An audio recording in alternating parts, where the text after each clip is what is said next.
And for today's video mga kaligali, gagawa ho tayo ng sambal chili sauce para ho sa ating misoto. At ayun nga ho, meron ho tayo dyang bawang, sili, kalamansi at ketchup manis. Yan ho, pagkatapos kong tanggalan ng mga buto-buto yung ating sili, yan ho, isang malaking sili, tapos 2 pirasong berde at pula, tapos ho 2 cloves ho ng bawang, tapos ilalagay ho natin yun sa blender. Tapos nagpisa na ho ako dyan ng kalamansi at dahil ho kailangan ho natin 2 kutsarang lime juice, tapos 1 teaspoon ho ng salt at saka ho 1 teaspoon din ho ng sugar, pambalanse ho yun ng lasa. Tapos ang pinaka-importante ho diyan sa ating chili sauce na yan ay ari hong ating ketchup manis na siyang magbibigay ng lasa dun sa ating sauce.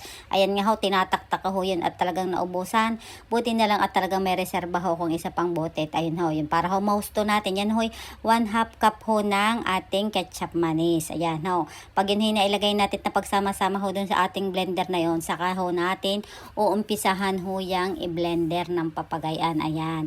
Talagang hawak ko ho yung maigit dahil baka ho magtilabsikan ay nako po, magdadamos ako aring aking kusina damin-dami pang linisin. At ayan nga ho, tingit hawak ko maigi.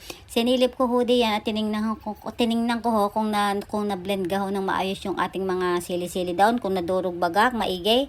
At ayan nga ho, nung makita ko na hong ayos na ho yan at ayos na ang pagkaka-blend, ayan ho, sinalin ko na sa isang mangkok at arin na ho ang ating sambal chili sauce para sa ating misoto.